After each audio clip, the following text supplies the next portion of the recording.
이제 우리 신앙 절기상 오늘이 종료 주일이고 이제 내일부터 한 주 동안 고난 주간입니다.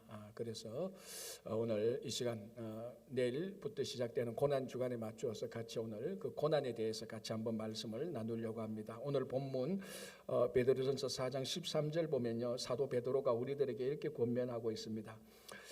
오히려 너희가 그리스도의 고난에 참여하는 것으로 즐거워하라, 이렇게 말했습니다. 그리스도의 고난에 참여하라, 그리고 그것을 즐거워하라, 이런 말입니다.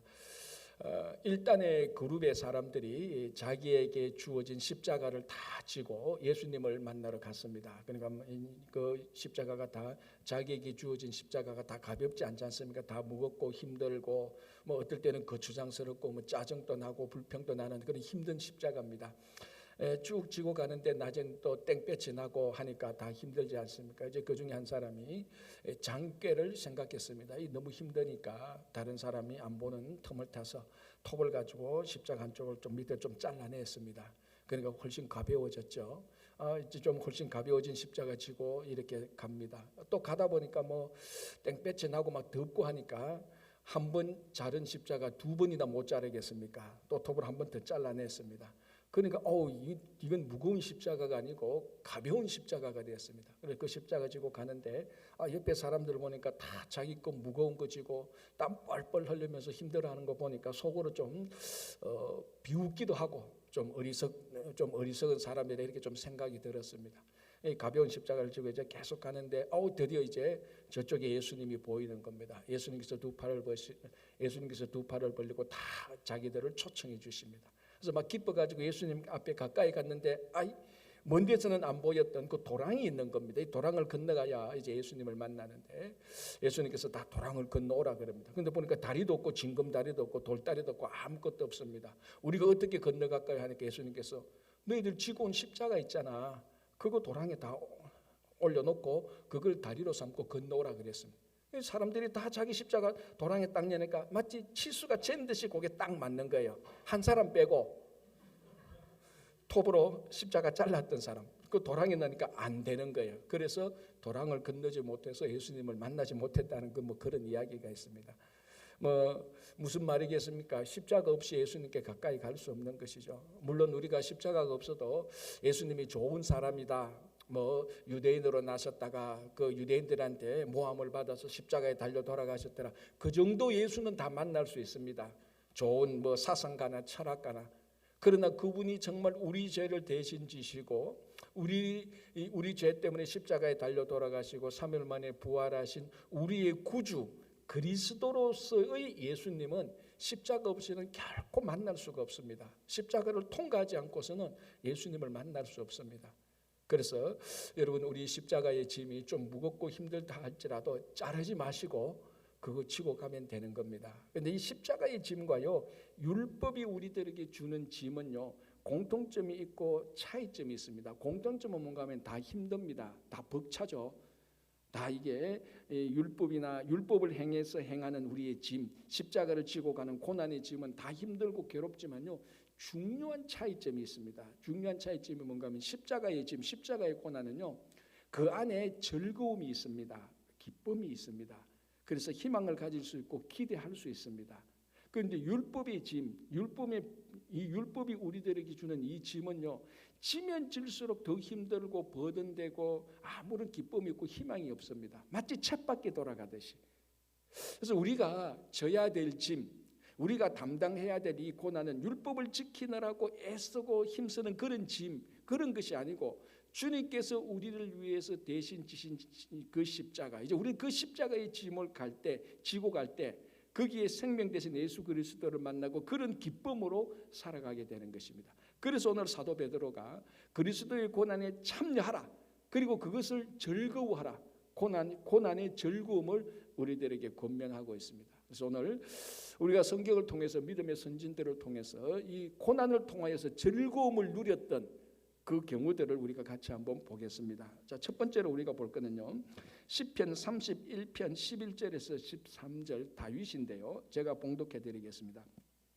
내가 모든 대적들 때문에 욕을 당하고 내 이웃에게서 심히 당하니 내 친구가 놀라고 길에서 보는 자가 나를 피하였나이다. 내가 잊은 바 내가 잊어버린 바 됨이 죽은 자를 마음에 두지 아니함 같고 깨진 그릇과 같으니이다. 내가 무리의 비방을 들었으므로 사방이 두려움으로 감싸였나이다. 그들이 나를 치려고 함께 의논할 때에 내 생명을 빼앗기로 꾀하였나이다. 자, 이게 이 상황이 어떤가 하면은 전통적으로 이 상황은 다윗이 자기 아들 압살롬의 난을 경험하고 난 다음에 기록한 시라고 말합니다. 자, 압살롬은 다윗의 아들로서 다윗의 아들 가운데 가장 뛰어난 아들이었죠. 카리스마가 있고 잘생겼고 능력 있고 정말 다윗 다음에 왕으로서 인간적으로 보면 잘못된 하나의 어떤 흠이 없을 정도로 완벽한 아들입니다. 아마 어쩌면 평생에 다윗이 그렇게 생각했을 가능성도 있을 겁니다. 내 아들 가운데 누가 제일 적당할까? 딱 뜨이는 인물이 압살롬입니다. 그런데 이 압살롬이 반역을 일으켰거든요. 이렇게 해서 아버지를 죽이고 왕권을 차지하려고 했습니다. 자, 이 다윗의 마음이 어떻겠습니까? 얼마나 가슴 아프겠습니까? 그 예루살렘을 떠나고 도망하고 그건 두 번째고요. 자기가 진짜로 믿고 진짜 어떨 때는 정치할 때 어려울 때는 의존했을 정도까지의 큰 아들인데 그 아들이 반역을 했으니까 얼마나 어려웠겠습니까? 얼마나 마음이 다쳤겠습니까? 자, 게다가 압살롬 반역의 특징은 뭔가 하면요, 이 백성들의 마음이 다윗에서 다 떠나고 압살롬 쪽으로 치우쳤다는 것입니다. 그래서 우리 사무엘서를 읽어보면요, 압살롬이 백성의 마음을 훔쳤다라고 말을 합니다. 그게 왜냐하면은 압살롬이 이 성문 앞에 서서 백성들의 재판을 다 해주고 백성들한테 다 좋은 대로 재판 결과를 해줍니다. 그 백성들이 이 다윗도 못했던 일을 아들 압살롬이 하니까 이 압살롬을 왕으로 다 마음속으로 받아들였습니다. 그때 이제 압살롬이 반역을 일으킨 거죠. 그 전에 이 다윗이 왕이 되고 사울의 뒤를 이어서 왕이 되고 백성들을 잘 사귀고 블레셋 민족들을 물리치고 골리앗을 이기고 그때 막 다윗을 좋아했던 이 모든 백성들이 압살롬에게 다 돌아갔습니다. 그래서 압살롬이 반역을 일으키니 다윗이 꼼짝없이 당하게 된 겁니다. 그래서 오늘 이 본문에도 보면 이렇게 말하죠. 모든 대적들 사방에서 둘러싸여졌다. 그리고 무리의 비방을 들었다. 모든 대적들, 무리의 비방들 사방으로 둘러싸였다. 이 백성들의 마음이 다윗에서 다 떠난 겁니다. 그래서 다윗의 이 어떤 육신의 고난보다는 마음의 고난이 이루 말할 수 없는 겁니다. 그래서 오늘 이 본문에서 다윗은 그런 상황을 자기가 뭐라고 말하는가 하면 깨진 그릇 같다고 말합니다. 오늘 이 본문에 깨진 그릇과 같으니이다.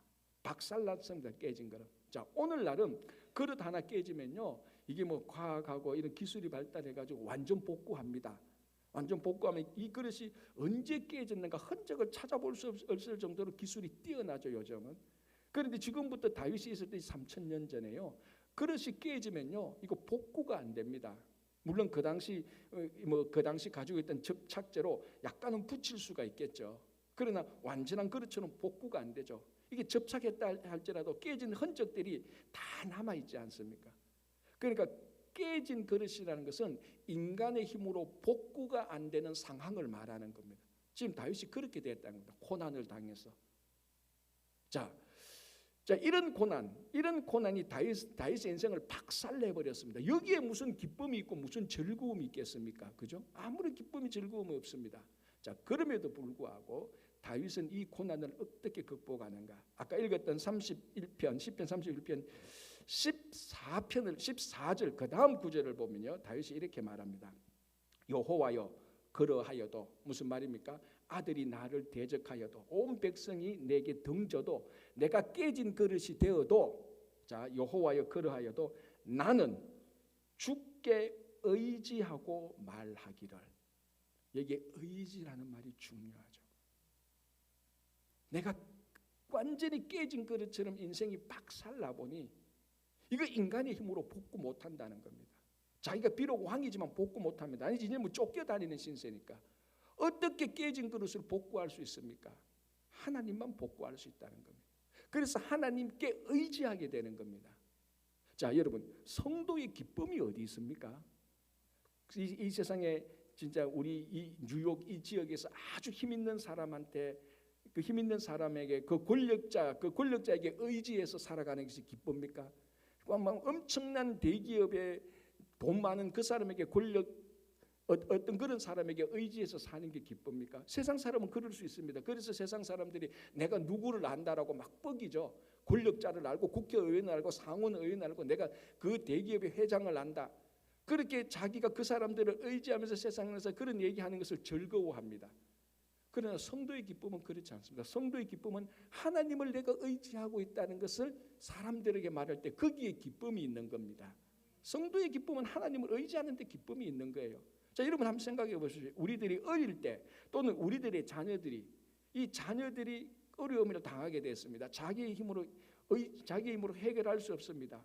그때 이제 아버지와 어머니가 그 일을 해결해 줄 때 이 자녀들은 어머니를 의지하고 아버지를 의지합니다. 그때 의지할 때 안락감이 들죠. 막 불안하고 염려했는데 해결하지 못하는 어려움이 닥치는데 고난이 닥치는데 어머니 아버지가 자기 부모가 해결해 주니까 야 우리 엄마 아빠가 최고야라고 말하면서 엄마 아버지를 의지하게 될 때 모든 불안과 염려가 사라지고 행복감이 듭니다. 이제 괜찮구나. 일이 해결됐구나. 그때의 기쁨을 누리는 거죠. 그때 즐거움을 누리는 겁니다. 그게 부모를 의지하게 될 때 자녀들은 그 속에서 기쁨이 나는 겁니다.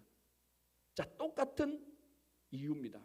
우리가 고난을 당합니다. 이 고난 때문에 이 고난을 해결할 수 있는 오직 하나님께 의지하게 될 때 거기서 기쁨이 생기는 거죠. 그 결국 기쁨은 우리로 하여금 하나님을 의지하게 만드는 겁니다. 고난이 우리를 인생의 코너로 막 몰아가죠. 이 고난이 우리를 죽이려고 몰고 가는 거 아니지 않습니까? 이 고난이 우리를 파괴시키려고 코너로 몰고 가는 건 아닙니다.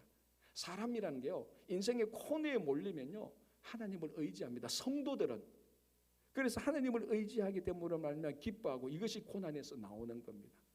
자, 우리 다윗을 봤는데 바울을 한번 보겠습니다. 이 고린도후서 1장 8절에서 9절에서 바울이 이렇게 고백합니다.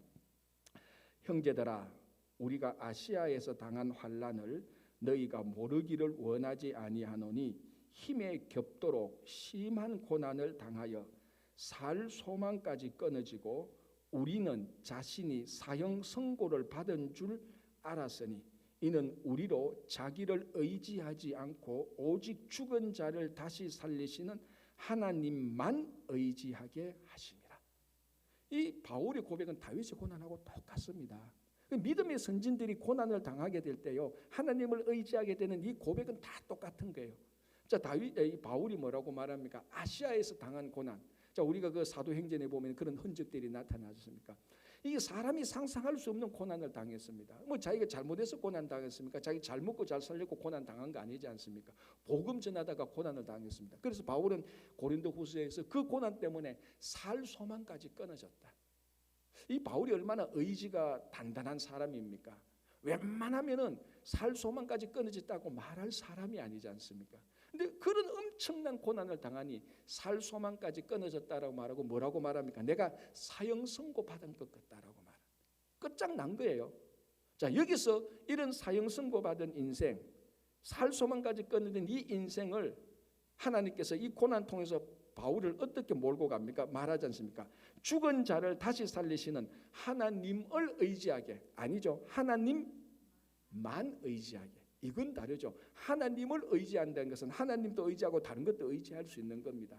그런데 바울은 정확히 말합니다. 하나님만 의지하게. 여러분, 사형 선고 받은 사람은 죽을 수밖에 없지 않습니까? 그 사형 선고 받은 사람을 누가 살리겠습니까? 하나님만 살릴 수 있는 겁니다. 그 결국 고난은 우리를 코너로 몰아가지고 하나님을 의지하게 되는데 그 하나님을 의지하고 보니까 거기에 우리의 기쁨이 있는 겁니다. 우리의 즐거움이 있는 겁니다. 이 기쁨의 즐거움을 발생시킨 것은 결국 고난이라는 겁니다. 그래서 사도 베드로는 고난에 참여함으로 오히려 즐거워하라, 기뻐하라라는 겁니다. 이게 세상 사람들이 당하는 고난하고 완전히 다르지 않습니까? 자, 데니스 피셔라는 사람이 자기 아버지에 대한 회상을 이렇게 하고 있습니다. 자기 아버지가 굉장히 의지가 단단한 사람이 있습니다. 우리 말하면 자수성가한 사람이죠. 그 어려운 환경에 자라서 한평생 살아오면서 어떤 누구에게 의지하지 않고 자기 힘으로 일을 다 해결하는 사람입니다. 세계 제2차 대전에는 또 전쟁에도 참여하고.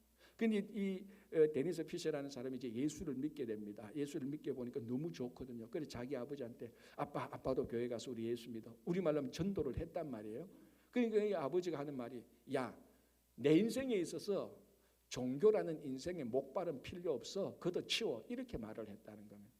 그러니까 이 사람은, 이 아버지는 종교를, 연약한 사람, 힘없는 사람, 굳이 말하자면은 다리가 불편한 사람이 의지하는 목발 정도지, 내가 무슨 뭐 잘못해, 내가 뭐 연약해서 그런 뭐 하나님을 의지하고 뭐 교회를 가고 예수를 믿어, 나 그거 필요 없어. 나는 지금까지 살아온 대로 목발 필요 없이 잘 살아갈 거야. 이 아들이 계속 전도할 때마다 아버지는 늘 그런 식으로 다 거절했습니다. 자, 이런 가운데서 이 가정이, 아버지의 아내, 그러니까 데니스 피셔의 엄마가 늦둥이를 임신하게 되는 겁니다. 그러니까 이 아버지가 좀 안 그래도 인생이 무료하던 차에 이 늦둥이가 이제 임신하게 되고 아이를 낳게 되니까 너무 인생이 기쁜 거예요. 새로운 삶을 사는 것처럼. 이제 2데이만 기다리는 거예요. 5개월 남았구나, 4개월 남았구나, 3개월 남았구나. 완전 정말 새로운 생명을 기다리고 있었단 말이죠. 드디어 2데이에 대해서 아기를 낳았습니다. 보니까 딸이에요. 안 그래도 아들만 둘인데 딸 낳았으니까 얼마나 이쁘겠습니까? 요까지만 딱 좋았어요. 딸이 낳는데 죽은 거예요. 우리말로 사산이죠, 사산. 뭐 그 당시에는 초음파 이런 게 없었으니까 딸인지 죽은지 그 분별이 못하지 않습니까? 나봐야 알지 않습니까? 10개월 동안 그렇게 자기 인생을 기쁘게 하고 새 희망에 들뜨게 했던 그 새로운 생명이 태어났는데 보니까 죽어서 태어난 겁니다. 그때 이 아버지가 인생의 중요한 경험을 하나 하게 됩니다. 이 세상에서 지금까지 나는 인생의 목발과 같은 어떤 종교나 어떤 도움도 없이 살아왔는데, 그래서 내 힘으로 노력하고 의지했는데, 이 죽어서 태어난 아이를 보니까 자기가 할 수 있는 게 하나도 없었습니다. 그렇지 않습니까? 태어났는데 보니까 죽었으니까 할 수 있는 게 하나도 없죠. 그러면서 심령이 막 상하게 되는 겁니다. 마치 다윗의 심령처럼, 바울의 심령처럼, 한 태어나서 죽은 아이를 보면서 자기가 해줄 수 있는 게 없고 할 수 있는 게 하나도 없습니다. 이게 인생의 한 단면이구나. 완전히 박살나면서 자기가 깨어지기 시작합니다. 앞으로도 내 인생에 내가 할 수 없는, 손댈 수도 없는 인생이 다가오겠구나. 그런 생각을 하게 되면서 목발이 필요하게 된 거죠. 이제부터. 목발 잔치가 아니고 자기 인생을 맡길 의지하는 어떤 존재를 추구하게 되는 거예요. 그때 자기 아들이 했던, 데니스 피셔가 했던, 아빠 교회 한번 가서 예수 믿어봐, 하나님 믿어봐. 그때부터 하나님을 믿게 되는 겁니다. 그래서 인생이 어려울 때마다 하나님을 의지하게 되는 거죠. 결국 한번 보십시오. 이 데니스 피셔의 아버지가 하나님을 의지하게 되는 이 인생의 가장 큰 이 진리, 이 기쁨을 누리게 된 것은 한 아이의 태어난 아이가 죽어서 태어난 그 아이의 그 고난, 그 가정의 고난, 이것 때문에 발생하게 된 것입니다. 그러니까 여러분, 우리 어떤 고난이라도요, 이 고난은 우리 삶을 깨진 그릇으로 다 만들어 버립니다. 근데 이 고난이 우리 삶을 깨진 그릇으로 만든다고 해서 우리 삶을 영원히 파괴시키거나 영원히 죽이려는 건 아니죠. 깨진 그릇이 되었을 때 오히려 이것을 역전시켜서 깨진 그릇을 회복하는 하나님을 의지하게 만드는 겁니다. 여기에 성도의 즐거움이 있고 기쁨이 있는 겁니다. 자, 여러분, 오늘 이 자리에 오신 우리 모두, 저를 포함한 우리 모두에게 나는 깨진 그릇이 아니야라고 장담할 수 있는 분이 어디 있겠습니까? 다 상한 심령들이 있습니다. 특별히 우리 이민자라면은 어떤 곳에 사는 사람보다 훨씬 더 상한 심령입니다. 똑같은 그릇이라 할지라도 우리는 깨진 그릇 조각수가 더 많죠. 다 깨진 그릇 아닙니까? 이 깨진 것으로 살아가는 우리 인생을 어떻게 우리가 기쁨을 누리겠습니까? 하나님을 의지하는 것밖에 없습니다. 그것 외에는 방법이 없습니다. 자, 그러면 하나 더 생각해 봅시다. 우리 성도가 살아가는데 하나님을 의지하는 가장 주된 표시가 뭡니까? 그거는 당연히 기도하는 거죠. 내가 하나님을 의지한다라고 진짜로 고백하면서 기도하지 않는 건 그건 거짓말입니다. 그리고 기도하면서 나는 하나님을 의지하지 않아, 그것도 거짓말입니다. 하나님을 의지한다는 말은 기도한다는 말하고 같은 의미입니다. 자, 우리 다 깨진 인생 아닙니까? 깨진 그릇 아닙니까? 상한 심령 아닙니까? 이 상한 심령을 가지고 이게 회복되고 기쁨을 누리는 것은 한 가지밖에 없습니다. 하나님을 의지하는 것밖에 없습니다. 그게 뭡니까? 기도하는 것 아닙니까? 그때 그 기도 속에서 깨진 그릇이 다시 회복되기 시작되는 거죠. 하나님께 회복하는, 하나님을 의지할 때 깨진 그릇이 다시 일어나기 시작하는 것입니다. 그래서 또 내일부터 우리가 또 고난 주간 아닙니까? 고난 주간에 특별 새벽 기도할 때 여러분 이 고난 주간 동안에 다 고난 있는 우리들 이 새벽에 나와서 하나님을 의지할 때 지금까지 누리지 못했던 고난의 기쁨을 한번 누려보시기 바랍니다. 여러분 세상의 기쁨을 누리라는 것 아닙니다. 이 고난의 기쁨, 영적인 기쁨을 이번 한 주 동안에 누리시면서 정말 2024년 그 고난 주간에는 그 고난 가운데 우리가 힘들었지만은 우리 인생이 깨진 거랬지만 그 안에 인생의 단맛이 있었다라는 것을 누리시기 바랍니다. 여러분 세상 사람들은 고난을 누리면서 원망하고 불평합니다. 그래서 인생이 자꾸 삐뚤어져요. 그러나 우리 성도들은 이 고난이 오면 더 하나님께 더 의지해서 이 고난 가운데 담겨져 있는 단맛을 보는 겁니다. 그게 고난의 기쁨을 누리는 것이고 그 비결이 하나님을 의지하는 것이고 다른 말로 하면 그게 기도하는 것 아닙니까? 우리 성도의 특권이 기도입니다. 그래서 기도 많이 하시기 바랍니다. 자, 두 번째 우리 또 고난의 기쁨은요. 먼저 간단하게 정리하면요. 이 고난은 우리를 성장하게 하고 성숙하게 해서 하나님 앞에서 온전하게 해주는 겁니다. 자, 야고보서 1장 2절에서 4절 제가 한번 봉독해 드리겠습니다. 내 형제들아 너희가 여러 가지 시험을 당하거든. 자, 여기서 시험은 시련, 환난입니다. 다시 봉독할게요. 내 형제들아 너희가 여러 가지 시험 즉 환난을 당하거든 온전히 기쁘게 여기라. 베드로하고 같은 말입니다. 이는 너희 믿음의 시련 즉 환난이 인내를 만들어내는 줄 너희가 암이라. 인내를 온전히 이루라. 이는 너희로 온전하고 구비하여 조금도 부족함이 없게 하려 함이라. 자, 이 과정은 간단합니다. 야고보 사도나 베드로 사도들 하는 내용은 간단한데 야고보는 하나 더 말해줘. 너희가 시련을 당하거든 고난을 당하거든 기뻐하라. 왜냐하면 이 고난을 당하면 인내가 생기고 이 인내를 잘 감당하면 하나님 앞에서 온전하게 된다. 자, 이게 또 성도의 기쁨 아닙니까? 우리가 하나님 앞에서 온전하게 되는 것, 하나님 앞에서 성숙하게 되는 것, 그게 기쁨입니다. 여러분 한번 생각해 보십시오. 여러분 자녀들이 1살, 2살 될 때 참 이쁩니다. 귀엽죠. 그런데 이 자녀들이 그 귀엽고 이쁘다고 해서 6살, 7살, 10살, 20살, 30살이 됐는데 성숙하지 않고 계속해서 1살, 2살로만 있으면 그건 기쁜 게 아니에요. 그건 기쁜 게 아니지 않습니까? 성숙해야 기쁜 겁니다. 부모도 봤을 때도 기쁜 거고 그 자신이 봤을 때도 그 나이에 만큼 성숙하고 온전해져야 그게 삶의 기쁨이 있고 보람이 있는 겁니다. 이걸 하는 게 뭐냐? 이 과정이 인내의 과정인데 이 인내를 이루는 게 고난이죠. 간단하게 말하면 고난이 우리를 성숙하게 만들고 고난이 우리를 온전하게 만드는 겁니다. 하나님 앞에서. 자, 어떤 한 농부가 1년 동안 열심히 수고했는데 막상 추수 때 보니까 수확물을 거뒀는데 자기가 기대했던 만큼 추수가 안 된 겁니다. 짜증이 났죠. 화가 났죠. 하나님 앞에 불평을 하는 겁니다. 하나님 이게 뭡니까? 하나님은 농사도 안 지어봤습니까? 이렇게 우리를 하면 이 농사가 됩니까 이게? 하나님 날씨 조절에 원래는 실패했어요. 날씨를 이렇게 조절하면 안 됩니다. 농사가 안 됐지 않습니까?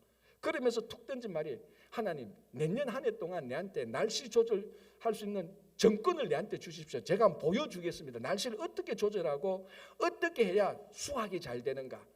막 화가 나서 그렇게 했단 말이죠. 그런데 하나님이 그 제안을 덥석 받았어요. 알았다. 나도 바쁜데 내년에는 네가 날씨를 다 조절해라. 정권을 주겠다. 수확 잘할 수 있겠지 하니까 농부가 신이 난 거예요. 하나님 제가 한번 보여주겠습니다. 날씨는 이렇게 조절해야 수확이 잘 돼요. 1년 동안 정권을 받았어요. 이 농부가 얼마나 신이 납니까? 그래서 따뜻한 햇빛이 오게 하고 그리고 햇빛만 농사가 안 되잖아요. 또 적당하게 비가 내리고 바람이 있어야 되지 않습니까? 신선한 바람, 훈훈한 바람, 햇볕, 적당한 빛, 살기도 너무 좋아요. 그런데 이 농가밭을 보니까 푸르르고 막 자라거든요. 속으로 생각했습니다. 하나님 지금 보고 있죠. 이렇게 하는 거예요. 날씨 조절은 이렇게 하는 거예요. 자, 이렇게 해서 가을이 돼서 추수할 때가 되었습니다. 추수 때가 이 농부가 가보니까 너무 잘 된 거예요. 특히 벼농사가 잘 된 거예요. 그래서 이제 추수하려고 벼를 이제 해서 벼를 딱 까는데 벼 안에 쌀이 있어야 되는데 쌀이 있는 벼가 거의 없어요. 있어도 조그맣게 쌀 한 톨이 제대로 익히지가 않은 겁니다. 겉만 무성했지. 아니 수확을 많이 할 줄 알았는데 안에 쌀 알갱이가 없는 겁니다. 있어도 다 삐뚤어졌고 낙담해가 있는데 하나님이 나타나는 게 뭡니까? 추수 잘했냐? 많이 거뒀냐? 하나님께 농부가 할 말이 없는 거예요. 하나님 이상하다. 이건 분명히 추수가 잘 돼야 되는데 내가 날씨 조절을 얼마나 잘했느냐고. 적당한 햇빛, 적당한 빛, 적당한 바람. 그때 하나님이 말하는 겁니다. 틀렸다. 너는 단 한 번 1년 동안 날씨 조절한 거 내가 봤는데 하나님이 봤는데 단 한 번도 폭풍이 오게 하지 않았고 단 한 번도 추운 날씨를 오게 하지 않았고 단 한 번도 어마어마하게 더운 날씨를 조절하지 않았다는 것. 좋은 날씨만 발휘했죠. 따뜻한 햇볕, 적당한 빛, 훈훈하고 신선한 바람. 여러분 이런 날씨 가지고는요 쌀 한 톨도 제대로 생산 못합니다. 신기하지 않나요? 우리가 매일 먹는 그 쌀 한 톨, 밥알 한 알도요 폭풍우가 몰아쳐야 되고요 한서리가 몰아쳐야 되고 폭스가 있어야 쌀 한 톨도 제대로 익혀지는 겁니다. 그렇다면 사람은 어떻겠습니까? 쌀 한 톨도 태풍이 몰아치고 추위가 있어야 되는데 물론 좋은 햇빛이 있고 물이 있어야 되고 훈훈한 바람이 있어야 되죠. 고난이 있어야 쌀 한 톨도 고난이 있어야 제대로 익히는데 사람은 어떻겠습니까? 한 사람이 온전한 인격을 가르고 하나님 앞에서 온전하게 서려고 하면요 반드시 폭풍을 당해야 돼요. 한스리를 맞아야 됩니다. 그런 고난이 이 한 사람을 성숙하게 하고 하나님 앞에서 온전하게 하는 것 아닙니까? 그래서 우리는 고난을 즐거워하는 겁니다. 왜? 고난을 통해서 우리가 성숙하게 되고 온전하게 되니까. 그래서 사도 베드로도 그리고 야고보도 너희들한테 고난이 닥치거든 즐거워하라. 좀 해석하자면 왜? 이 고난으로 너희는 이제 곧 성숙하게 될 것이다. 곧 온전하게 질 것이다라는 것을 얘기하는 겁니다. 여러분 지금 고난 없는 사람 어디 있습니까? 육신의 고난도 있죠. 재정의 고난도 있죠. 인간관계의 고난도 있죠. 또 더 나가서 주님의 일을 순수하게 하는데 사람들한테 오해받는 것도 있습니다. 사람들한테 무시받는 것도 있죠. 더 나가면 모함받는 것도 있을 거예요. 배신당하는 것도 있을 거예요. 내가 잘못한 거 없는데 순수하게 주님의 일을 하는데 이런 말할 수 없는 고난이 닥칠 겁니다. 여러분 다윗도 당했고 바울도 다 당했어요. 그런 우리 믿음의 선진들이 말하는 게 오늘 보십시오. 너희가 시련을 당하거든 오히려 즐거워하라. 그것이 인내를 이루고 인내는 너희들을 온전하게 할 것이다. 여러분 성도의 영적 기쁨이 여기 있지 않습니까? 우리가 성숙하게 될 때. 그래서 고난을 당하거든 이렇게 생각하시면 됩니다. 이 고난이 또 나를 한 번 더 성숙하게 하겠구나. 한 번 더 나를 하나님 앞에 온전하게 하겠구나. 거기에는 세상의 기쁨은 없습니다. 하늘의 기쁨이 있죠. 그 기쁨을 우리가 누리는 것 아닙니까? 자, 그러면 하나님께서 우리를 성숙하게 하고 온전하게 하는 것 이 자체도 목적이 있지만요. 여기서 한 발자국 더 나가면 하나님께서 성숙하게 한 온전하게 한 사람을 하나님 나라를 위해서 하나님께서 또 사용하는 겁니다. 일꾼으로 쓰는 것이죠. 여러분 아무리 똑똑하고요 아무리 잘나고 아무리 신분이 좋고 아무리 많이 배웠다 할지라도요 하나님 앞에서 온전하게 그리고 성숙하게 고난을 당하지 않은 사람은요 하나님께서는 쓰시지 않습니다. 쓰려고 하면요 고난을 당하게 하는 겁니다. 그게 하나님의 의도예요. 그걸 알면 우리가 또 쉽게 고난을 당할 수가 있는 겁니다. 즐거워할 수 있는 거죠. 자, 요셉을 한번 보십시오. 요셉이 어릴 때 고난 당했습니까? 아버지 야고보로부터 특혜를 받았어요. 집에 가면 제일 좋은 음식 먹었고요. 제일 좋은 옷 입었고요. 뭐 집에 있으면 천국과 같았습니다. 이런 요셉은 하나님께서도 안 써요. 그래서 하나님께서 요셉을 쓰기로 작정하셨지 않습니까? 어떻게 합니까? 그때부터 상상할 수 없는 고난의 연속이 다가가는 것 아닙니까? 우리가 잘 알지 않습니까? 형님들로부터 완전히 배신 정도가 아니죠. 죽이려고 한 건 아닙니까? 죽이려고 했는데 어찌 하다 보니까 죽이지는 못하고 미디안 상인데 노예로 팔고. 여러분 혹시 노예로 팔려서 지금 미국 오신 분들 있습니까? 없지 않습니까? 우리 가운데 노예로 팔려서 미국 온 사람이면요 그 상처로 인해서 평생을 건전하게 살아가지 못할 거예요. 노예로 팔려왔다는. 그런데 이 미디안 상인에게 이 요셉은 애굽으로 노예로 팔려가지 않습니까? 그래도 하던 보디발 집에 가서 열심히 했는데 이 보디발 안에 또 모함을 그대로 당합니다. 그대로 당했다가 감옥에 들어가지 않습니까? 감옥에 들어가서도 술 맡던 가는장이 자기 구해준다고 그랬는데 2년 동안도 새카맣게 잊어버리는 겁니다. 그러니까 이 고난을 통해서 인내를 배우게 되는 겁니다. 여기 뭐 요셉이 잘못한 거 있습니까? 잘못한 거 하나도 없습니다. 의인의 고난이죠, 진짜로. 자, 그래서 하나님께서 보시기에 이제 됐다라고 싶을 때 하나님께서 요셉을 쓰지 않습니까? 잘 알지 않습니까? 한순간의 죄인에서 애굽의 총리로 하나님께서 올리셔서 이 애굽의 총리로 세워가지고 애굽의 기근이 드는 7년 동안에 그 나라를 다 먹고 사는 것을 다 해결해 버리는 겁니다. 하나님께서 요셉을 쓰는 거죠. 이 요셉, 그 창세기를 보면 요셉이 한순간에 총리가 되었어요. 자기가 거드름 피우거나 교만하거나 자기가 총리였다고요 특권을 행사한 적이 하나도 없습니다.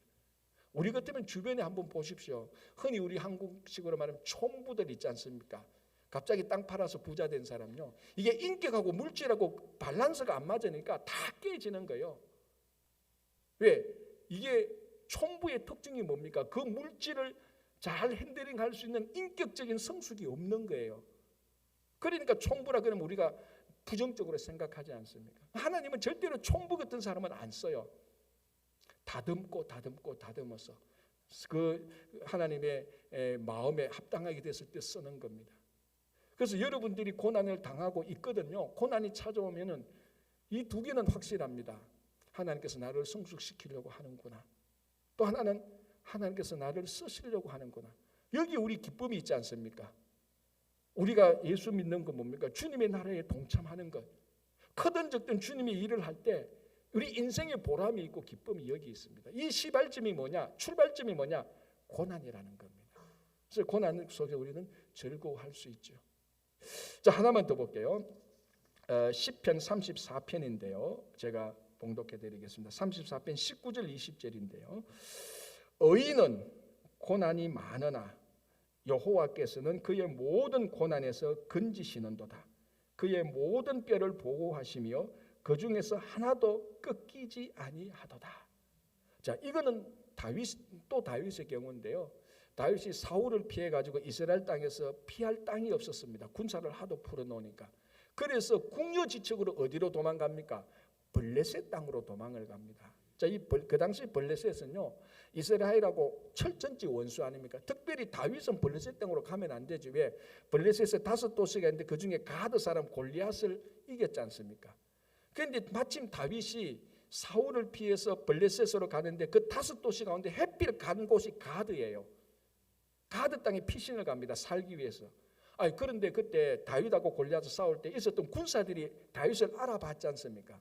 그래서 가드 왕에게 알려줍니다. 왕이시여, 지금 다윗이 왔습니다. 저거 잡아서 죽여야 됩니다. 우리 저 다윗이 골리앗 물리치는 바람에 우리가 그때 낭패를 당했지 않습니까? 저 지금 다윗이 제발로 걸어도 안 돼. 빨리 잡아서 처리하십시오. 다윗이 그걸 알고 잘 알지 않습니까? 미친 척 하지 않습니까? 침을 질질 흘리면서 대문에 허기작 거리면서 뭐 우리말로 하면 헛소리도 하고 뭐 머리도 풀어 제끼겠죠. 옷도 좀 벗을 수도 있고요. 그런데 왕이 그 미친 다윗을 보고 야, 신경 쓰지 마라. 저기 다윗이라 할지라도 저건 아무것도 못한다. 군사들이 밑에서 신하들이 아닙니다. 저건 다윗이면 우리가 죽여야 됩니다. 하나님께서 가드 왕의 마음만 돌려가지고 그 고난 속에서 하나님께서 다윗을 건져냈습니다.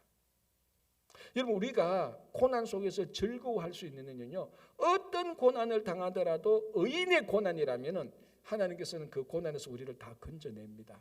다윗이 그것을 경험하고 쓴 시가 바로 이거거든요. 보십시오. 그 중에서 하나도 꺾이지 아니하도다. 여러분, 우리가 이게 스포츠를 하고 게임을 하면요, 언제 제일 기쁘죠? 이겼을 때. 그렇죠. 이겼을 때 제일 기쁘죠. 이겼을 때는 항상 기쁩니다. 하나님께서 환난에서 우리를 건져주심으로 말미암아 고난을 당하는 성도가 세상을 이기는 방법이 바로 이겁니다. 세상하고 똑같은 방법으로 세상을 싸워서 이기는 것이 아니고 그 환난 가운데서 하나님을 의지하고 나갈 때 하나님께서 그 환난에서 우리를 건져주심으로 말미암아 세상을 이기는 것입니다. 여기에 우리의 기쁨이 있는 것이죠. 여러분 다니엘과 다니엘의 세 친구들도 똑같지 않습니까? 다니엘과 그 세 친구들 사드락 메삭 아벳냐고가 바벨론으로 포로 잡혀가서 우상 섬기기를 거부했다가 세 친구들은 7배나 뜨거운 풀무불에 들어갔고 다니엘은 사자 굴 속에 들어갔는데 사자도 터치 안 하고 7그 풀무불에 어떤 불 하나도 눈썹 하나도 상치 않게 했습니다. 그런데 하나님께서 다니엘과 그 세 친구들을 완전히 환난 중에서 보호하심으로 말미암아 바빌론을 이기도록 한 것입니다. 이게 성도가 세상을 이기는 방법이죠. 우리는 세상을 총이나 칼로 모함이나 배신으로 이기는 그런 방식이 아닙니다. 우리는 하나님께서 우리를 건져주시고 인도하시는 방식으로 우리는 세상을 이기는 것입니다. 여기에 성도의 기쁨이 있고 이 기쁨을 출발하는 것이 고난입니다. 그래서 고난이 오면은 이 고난을 통해서 또 우리가 세상을 한번 이길 수 있는 것이 증명되어지겠구나 생각하시면 되는 겁니다. 신학교에 다니는 어떤 전도사의 아내가 이제 제약회사에서 품질관리부에서 일을 하고 있었습니다. 그러니까 자기 남편은 지금 전도사니까 또 신학교에서 공부를 해야 되니까 수입이 없지 않습니까? 뭐 거의 없습니다. 그리고 자기 자녀도 있고. 그래서 이 아내가 신실한 크리스찬인데 제약회사 품질관리부에서 일을 합니다. 여러분 회사 다니시면 알겠지만 어떤 제품이 출시되기 전에는 반드시 품질관리를 통과해야 되는 겁니다. 그죠? 품질관리 통과해야 되는데 이제 그 제약회사에서 오랫동안 기획했던 어떤 새로운 약을 이제 출시해야 되는데 마지막으로 품질관리를 통과해야 되는데 이 담당자가 보니까 여기 이 약에 문제가 있는 것을 발견했습니다. 그래서 몇 번 검토를 해도 문제가 있는 것을 발견했습니다. 이 약이 그대로 출시된다면 많은 환자들에게 도움이 되기는커녕 많은 환자들을 더 해칠 가능성을 발견한 거예요. 품질 관리하는 이 여성이. 그래서 자기 상사에게 보고했습니다. 이거 지금 우리가 출시할 수 없다. 이 문제를 고치거나 아니면 이 프로젝트를 폐기해야 된다. 그러니까 상사가 조사해 보니까 이거 큰일 났거든요.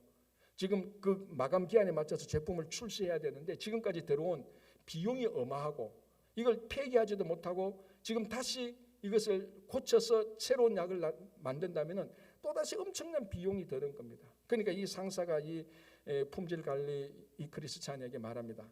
한 번만 모르는 척하고 넘어가자. 자기가 보기에는 큰 환자에게 나쁜 영향을 끼치지 않을 거다. 설득하는 거죠. 그리고 은근히 협박하는 거죠. 이거 우리가 이 제품이 출시하는 우리 회사가 큰일 나고 너하고 나하고도 큰일 난다. 자, 그러면 이 크리스찬이 어떻게 했습니까? 그래도 안 되는 겁니다. 이 약이 세상에 나가면 큰 어려움을 겪겠어. 그래서 자기는 사인을 할 수 없다. 왜냐하면 품질관리부의 담당자가 직급은 낮지만은 사인을 해야 제품이 출시가 되는 겁니다. 회사가 그렇거든요. 담당자가 반드시 자기 이름을 쓰거나 해야 됩니다. 그런데 이 사람이 사인을 못하는 거예요. 양심상. 그러니까 이 상사가 안 되겠다 싶어서 사장에게 보고합니다. 사장도 듣고 바로 본사에서 공장으로 내려와서 이 얘기 쭉 보고 또 이 사람에게 말하죠. 한번 넘어가자. 안 하면은 내가 당신을 해고시킬 거다. 그리고 일주일 동안 기한을 주겠다. 잘 생각해봐라. 자, 그러면 이 사람은 그 회사에서 나오면은 당장 생계가 어렵습니다. 일단 생계의 고난이 시작되는 거죠. 자, 그래서 그걸 감수하고 사인을 안 했습니다. 자, 그러니까 생각하지 못했던 고난이 또 오죠. 회사에서 막 모함하는 거죠. 비난하는 거죠. 뭐 회사 돈을 횡령해가 갔다. 자기가 일을 제대로 안 했다. 온갖 할 수 있는 비난을 다 당하는 겁니다. 회사에서 쫓겨났죠. 지금 뭐 당장 먹고 살 길이 없죠. 재정의 손실이죠. 그리고 온갖 비난 다 하죠. 그 커뮤니티에서 살아갈 수 없는 이런 어려움을 당하게 되는 고난 속에 당하게 되죠. 자, 그런데 이 담당자가 사인을 안 하는 바람에 사인을 안 하고 늦추는 바람에 제품이 원래 맞춤 기한에 맞추지 못하고 늦게 제품이 출시됐습니다. 어쨌거나 출시는 됐어요. 자, 그러니까 고객들이 그 원래 기대했던 제품 날짜보다 늦게 출시되니까 이제 회사에 크레임을 걸 거 아닙니까? 왜 늦게 왔어요? 우리말로 댓글을 막 다는 겁니다. 제품은 모르겠는데 너무 뭐 한 달이나 두 달이나 늦게 왔어요. 이렇게 크레임을 거니까 회사 경영진이 그걸 본 겁니다. 그래서 현장에 묻죠. 왜 이번에 제품이 늦게 출시됐습니까?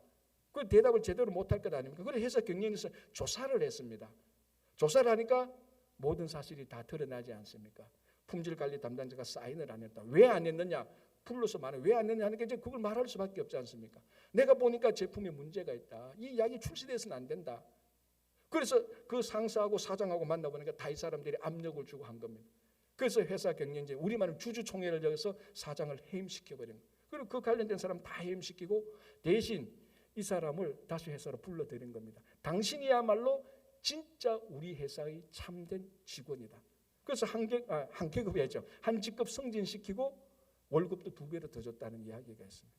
하나님께서 이렇게 건져주시는 거예요. 환난 속에서 이렇게 건져주시는, 이건 우리 일상 속에서 늘 우리가 당하는 거 아닙니까? 비슷한 경우를 지금 아마 여러분들 가운데서 당할 수 있을 겁니다. 이거 내가 신앙의 양심으로서 이렇게 해서는 안 되는데, 그런데 모함도 없고 배신도 온단 말이에요. 근데 똑같은 방법으로 좋아, 너희들이 이렇게 했지, 눈에는 눈, 귀에는 귀, 이런 식으로 싸우면 우리는 세상을 이기지 못하는 겁니다. 하나님께서 인도하시는 방식으로 살아갈 때 하나님은 모든 의인의 고난에서 우리를 다 건져주시는 거죠.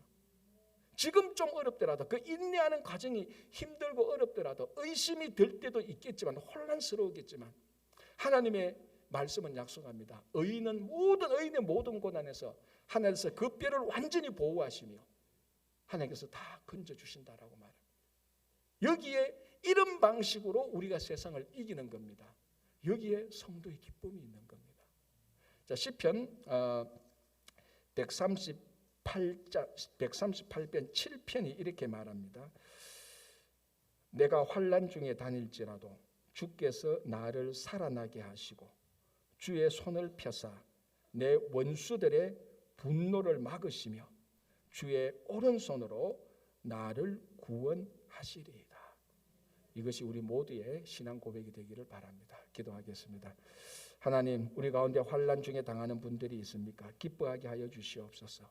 이 환난을 통해서 더 하나님만 의지하게 하시고, 이 환난을 통해서 우리가 더 하나님 앞에서 온전하게 하시고, 그래서 하나님께서 이 환난을 통해서 우리가 하나님의 도구가 되게 하시고, 이 환난 가운데서 하나님께서 우리를 건져 주실 때에 세상의 방법이 아닌 하나님의 방법으로 세상을 이기게 하여 주시옵소서. 그래서 고난이 찾아오거나 고난 중에 있는 분들 영적 기쁨을 누리게 하여 주시옵소서. 예수님 이름으로 기도합니다. 아멘.